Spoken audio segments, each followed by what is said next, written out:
Hi, I'm Max. Hi, and I'm Denise. And welcome back to another edition of Urban Lifestyles. As you can see, we're coming from a new swank location. The Tribe. And we're going to tell you more about the Tribe as we get into the show. Some of the other things we're going to be talking about is an interview that we did with the artists that we had at Destination Smooth Jazz 4, and that would be Reagan Whiteside and Marquel Jordan. And also, we're going to visit again with, of course, Middle of Town Cycling. We'll take a quick break, and we'll be right back. The Steve Harvey Morning Show is the best that there is.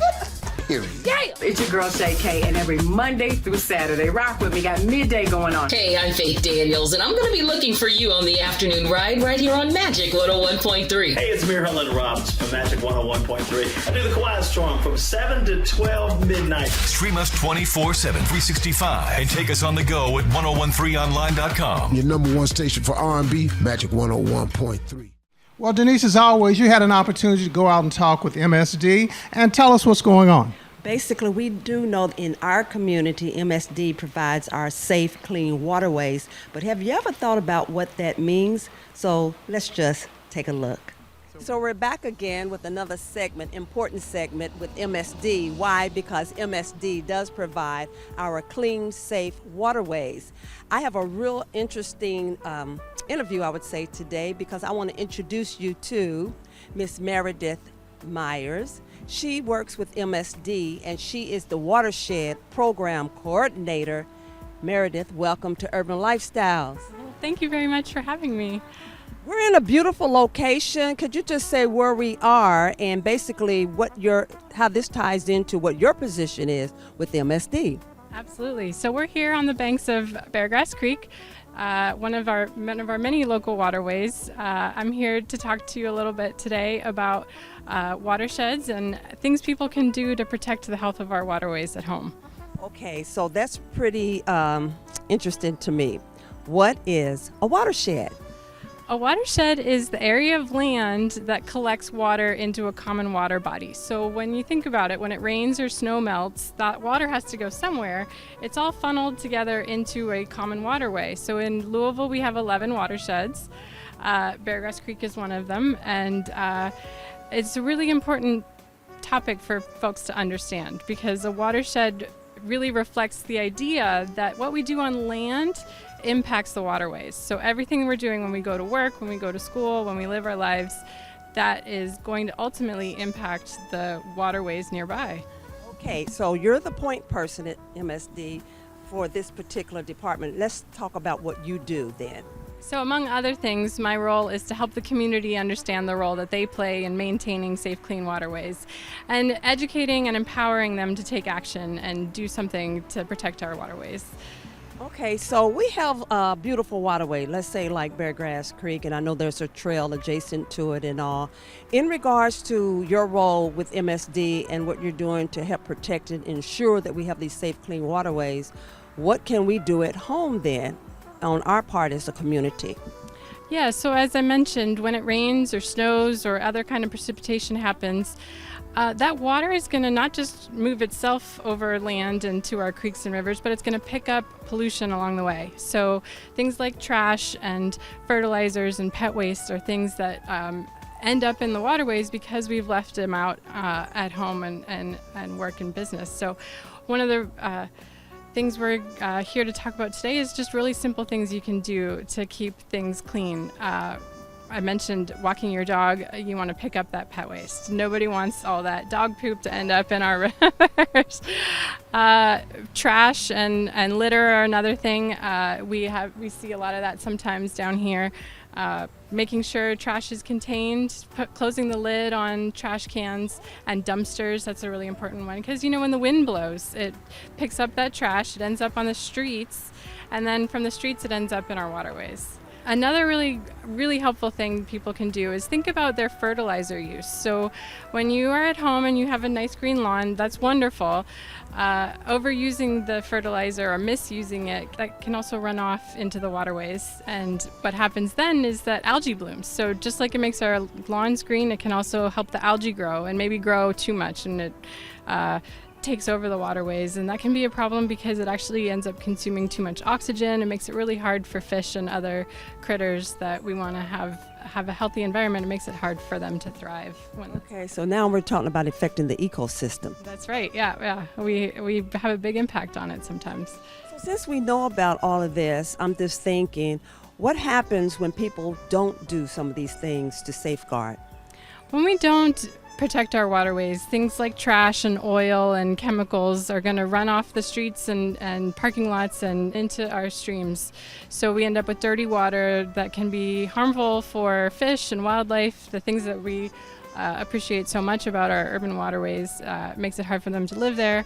It also makes it unsafe for us. So we want to be able to recreate, to swim and to paddle, and also this is important water supply, drinking water, agricultural water. So, we want to keep that safe for human use as well.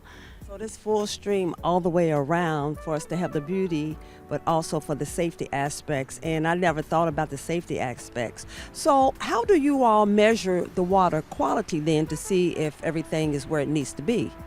So MSD maintains a network of monitoring stations all around Jefferson County. We have 27 sites. We monitor everything physical and chemical and biological things too, things like fish and the bugs and that sort of thing, to sort of keep an eye on how we're doing and maintaining good water quality. So Meredith, I just want to pick your brain for one last question. Is there anything else that you would like to add to all this? Because I've been so enlightened thus far. Yeah, so I would say if anybody is interested in getting even more involved and taking their action one step further, we always have community events.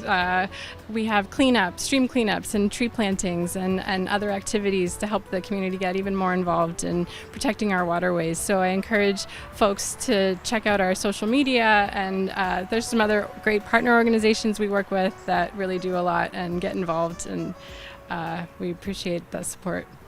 Well, Denise, as always, MSD has some great information, very powerful, and we just have to make sure that we're using it. Yeah, so we have to make sure that we do our part to keep the waterways clean and safe for the animals as well as us. We'll take another break and back with more. It's gonna be the morning ride. Because you won't want to get out of the car when the Streets Morning Takeover is on the Ville's #1 for hip-hop. Early in the morning. 96.5. Well, of course, we just finished Destination Smooth Jazz 4, and if I say it myself, I thought it was fantastic. It was, and I go by what the attendees say, and they said it was great and fabulous, and that the entertainment was off the charts. And speaking of entertainment, we had an opportunity to catch up with Marquel Jordan, and we did something that's called 5 and 10. Take a look. First of all, thanks for joining us for Destination Smooth Jazz 4. We've got two exceptional artists tonight, and I'm here with one, Marquel Jordan, and he's going to set this thing on fire tonight. Yeah. Well, Denise and I, we have this thing that we're doing, and of course the guys are always better than the females, but it's called 10 in 5 minutes.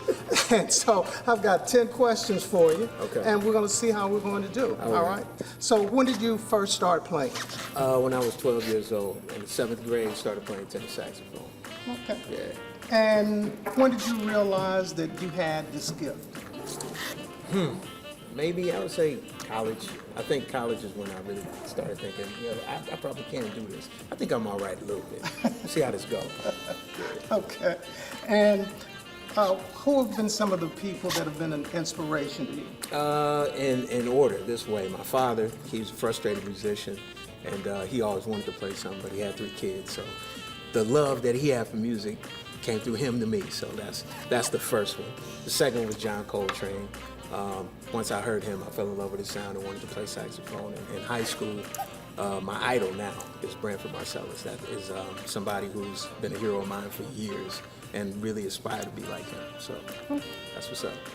And what was it like the first time that you heard your music on the radio? Relief.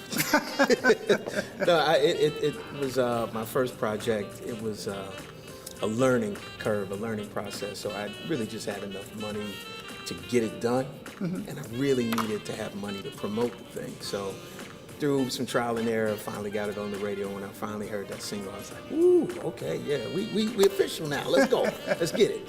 Okay. Is there someone that you haven't collaborated with that you'd love to? Oh, man, that list is long, so I'll try to make this short and just name one of these people. Michelle Ndegeocello. Okay. Really love her artistry. She's great. Oh. Yeah. Is there a favorite place that you just, you look forward to it every year to perform? Or you haven't performed there yet, possibly? Ooh. Would really like to perform in Los Angeles proper, my hometown. Okay. I've been there. I've performed outside the city, like in Seal Beach and some other different places. When I used to perform with Brian Culbertson, we performed there a lot. But under my name, Los Angeles. So anybody watching this got a hook up in LA. Let's make that thing happen. Okay, so you got a lot of music that's out there. So what's your very favorite song to play and you look forward to it? You'll get that crowd response every night. See, now you leave me with that question. Crowd response every night is going to be ... to see.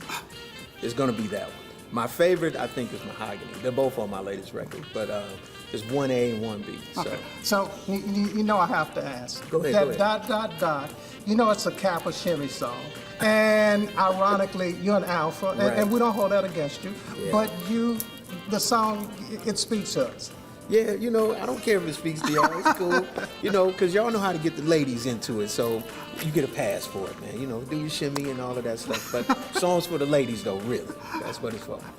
We'll share it. All right, there you go. So how do you balance your home life, road life? How do you keep it all together? Whenever I have some downtime or whenever I'm not working extensively, and then I try to date my wife. We try to go out and do things. The cool thing about it is she doesn't mind going out on a Tuesday or a Sunday afternoon, so you just have to be really flexible. So there are times when I'm tired that I really don't feel like doing it, but I know I need to connect with her. So we spend some time together and try to have quality time. My daughter lives in a different city, so I just see her when I get a chance to see her. She's good and grown now, so it's all good. Mark, he was just so down to earth, so personable. And I remember after the show, I was taking him and Reagan out, what to find? Some bourbon at 1:30 in the morning. The thing about it is I know that he was a phenomenal sax player, and I knew that he did some of his own singing, but I did not know that his vocal range was that powerful. I mean, he can sing. He can sing. Yeah, and I have to admit, he is an alpha, but they have a song. He has a song that's called ... And I had to give him the blues because it definitely is about the Kappa Shimmy. So he said he didn't have the Kappas in mind, but he said, but when you have the Kappas, you have the ladies, so it was a no-lose. We'll take another break and back with more. Hi, I'm Max Maxwell with the West Louisville Tennis Club, and we are inviting you to join us this summer for the 2025 season because we're going to be playing tennis on hard courts and clay courts, and guess what? It's absolutely free. It's absolutely free, and we're actively recruiting existing middle, high school girls and boys to join our juniors program. Juniors are ages 12 to 18. We provide professional coaching, year-round play for you guys, stipends to buy your equipment, your shoes, or whatever is needed. So if you're interested in learning and growing, come on down. We're glad to have you. Come one, come all. So join us at the West Louisville Tennis Club. We had an opportunity to catch up with Eugene Poole. He's from my hometown, which is Hopkinsville, Kentucky, or Hoptown, and he does something pretty fantastic as he makes these quilts that are one of a kind, so you just take a look. We are here at the Kentucky Center for African American Heritage, and we're here for a very special showing because it's the quilts of Dr. Eugene Poole, and I don't call him Dr. Eugene Poole because he is a Hoptown brother. Yeah, that's it. There you go. Hey, Max, we go way back. And it is great seeing you. I remember you were here last year, and you had like a small portion of this exhibit, and you came all out this year. That sure did. Max, I tell you what, it's just good to see you. It's good here to be with Urban again. And last year we had like a small smattering of pieces. Had about 10 or 15 pieces. That was just to kind of get everybody's feet wet, let them see what was going to be coming this year. But it came all out full tilt this year. We're doing 31 pieces. We've got the black jockeys, the first jockeys that won the Kentucky Derbies, the first jockeys that dominated horse racing for the first 28 years. Can you imagine that? 28 years of dominating horse racing. And we have them here tonight live and in full and living color. They're large scale. They're all historically correct. They have all the facial expressions. They have all the attitude, all of the fortitude to win races. And we're here with them tonight, and we're just having a time. So I'm really just glad to be here. From last year, coming here this year, from 2024 to 2025, really putting this out and then showcasing this to the world. I know this is not the only series that you have, so talk a little bit about how this became your muse and then some of your other series as well. Yeah, this became my muse because I really didn't know anything about the black jockeys. A friend of mine exposed me to the black jockeys, but you know what, once I started to look at the history and started to find out about these young teenage enslaved black men who lived during the 1800s and 1900s but still had the tenacity, fortitude, and will to go forward, I couldn't help but get involved in that. So these are to represent our history as far as horse racing is concerned, and these jockeys inspired me to go over and do some additional works. Now, beyond these 31 jockeys, I have another 150 panels of black art that deal with people like Jackie Robinson, Jesse Owens, a whole squadron of Tuskegee Airmen, the Golden 13 from the Navy, Harriet Tubman, Elijah Cummings, John Lewis, a lot of luminaries, Emmett Till, Mamie Till, his mother. So I cover a whole gambit of iconic black African historic figures that have not been photographed, have not been seen. They're in my studio, all rolled up, willing and ready to go. So we're just going to have to pick a venue when we can do that so we can show all of this history. You know, I was talking to him about the quilts and the hours that it takes to just produce one of those. It's just pretty phenomenal, the work that he does, and they're so lifelike. And it's actually artwork. It's just not a quilt. Yeah, just to think his skill level as an artisan, to have that type of fiber art is what they call it. Yeah. And it was incredible. I mean, you have to see it up close because it is incredible. Yeah, and not only did he do the quilts for the original black jockeys, but also for the Tuskegee Airmen and a lot of other people that are so significant in African American history. We'll take another break. We'll be right back. Hey, Max and Denise, it's your girl Shay K, and of course, it is always Magic 101.3. I wanted to come on today and just plug you into some of the things that are happening around the city. Now, if you ever feel like you missed something, all you got to do is go to our website. It's 1013online.com, because once you get there, you'll see all the things you can enter to win. You can stream us live. You can get celebrity news. You can just spend some time with us. That's where the magic all meets up. Now, we've got you all day. Steve Harvey, he's got you from 6 a.m. to 10 a.m. Then after that, from 10 to 2, it's little old me. Then I'm done, and I hand it over to Faith Daniels, and 2 to 7, that's her time. And then from 7 to midnight, our very own Silver Fox, Mr. Hurlin Robinson. You can rock with us all day. We want to be the soundtrack to your day and your life. We want to make sure that we look out for all the play cousins. If you've got a free community event, hit our website and submit it. If it's free and for the community, we got your back. See, magic. We do some magic. Make sure you tuned in. Make sure you're rocking with us. And anytime you have questions, feel free to call or text 502-795-1013. We would love to hear from you. Now, I got to go do some work. But in the meantime, make sure you stay locked in to your number one for throwbacks and R&B. It's Magic 101.3. Well, as we said at the top of the show, we're at a very unique location. It's called Tribe. I got an opportunity to catch up with the owner, Art Johnson. Take a look. A new spot for adults has opened in downtown Louisville. It's African American owned. The name of the venue is called Tribe. I'm here with the owner, Art Johnson, and it is a very unique bar, restaurant, lounge establishment. And how did it all come together? I feel like Louisville was kind of missing something, a little bit more laid back. I feel like we got a little bit of everything here, and just adding this was just something kind of popped in my head and made it happen. What can people expect when they come out to visit? So right now we're only open up Friday and Saturday from 7 to 1 a.m. It's a cool loungy vibe. There's not like the bottle sparklers and all the crazy stuff. You come, have a craft cocktail, and come catch a vibe. So in relationship to some of the cocktails, what are you getting in terms of drinks that's in high demand?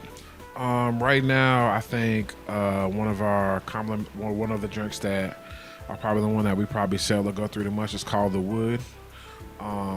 It's actually inspired by one of the bartenders that work here. He batches everything fresh, and we top it off with Bardstown bourbon. Shout out to Kia. And then also our tiramisu espresso martini. when you get that, you get a special surprise with it. So until we actually make that purchase, we're not going to know what that surprise is. So tell us, who came up with the decor, the layout, and all of that? And tell us what you hope people will take from this experience. Well, myself, I like to work with my hands, so this is kind of a project that I took on. Being a business partner that I have of mine, shout out Mike Robb, he kind of let me do my thing. Okay. Which was great. So we came up with the decor. We kind of talked about it. I came in here and worked for maybe like 8 months straight. And I hope people come in here and they just get a vibe that they don't feel like they're at home. We're a private membership. And what that basically saying is you have to be a member in order to enter. With that membership, it's not very expensive. It's about $25 a month. If it's something that you can't commit to, we do a $7 day pass. Come in, pay $7 and be able to enjoy the vibe for the day. Right now, you can get an annual pass and it's 30% off for the whole year. So if people want to find out more, how do they find out that information? You can go on Instagram and follow us at Tribe CTRL, or you can go to tribectrl.com. So, this is such a cool space. Makes you feel like we're at Atlanta or some other cities that we go to when we're traveling. For me, it's the aesthetics, and it is so sophisticated. It is so swank. It's so organic. It just has that vibe, and I mean, it's plenty of vibes in here, and it's a neat spot just to come and socialize. They also do special events too. You are correct. So, birthdays, bar mitzvahs, you name it. Anything yeah. that you want to do, it can happen here.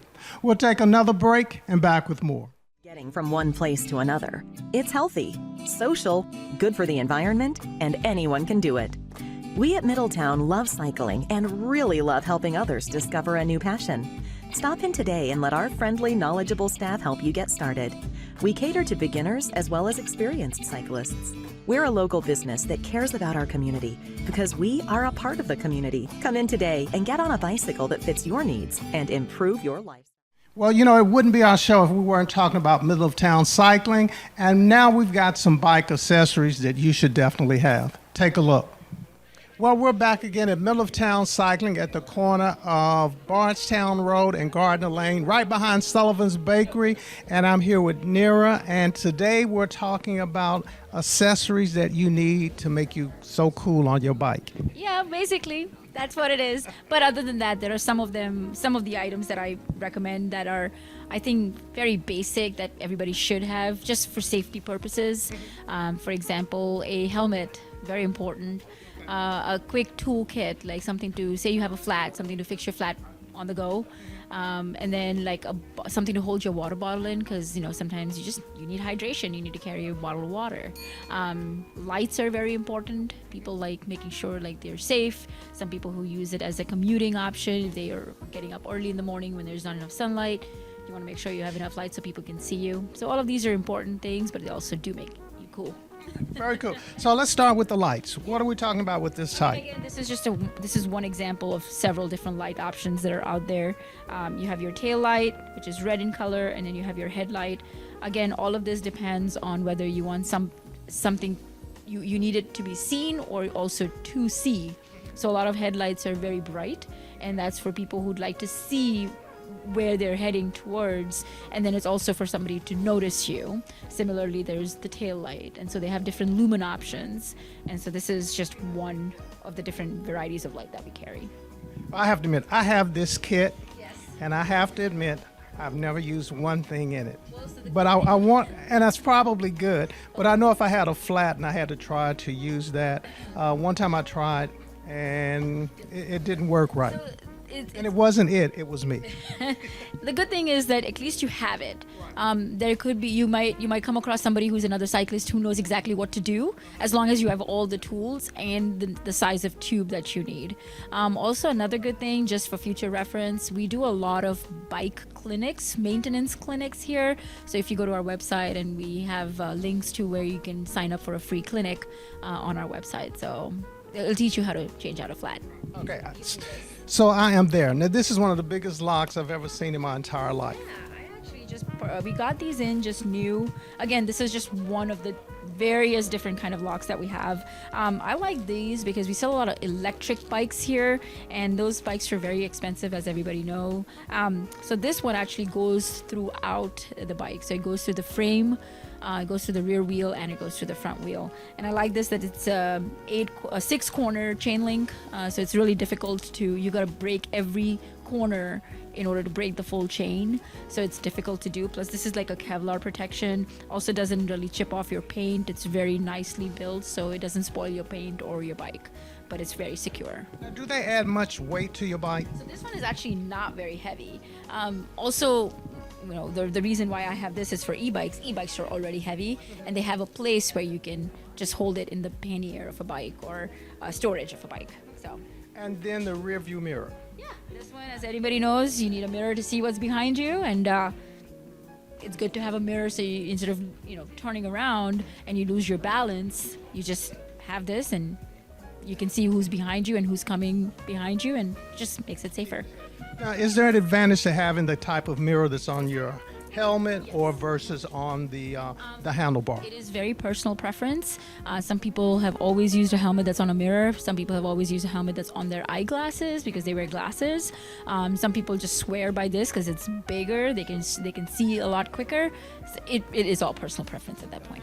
And the last thing I'm going to mention is the helmet. And I know there are a lot of different styles and a lot of different types. So what about this one?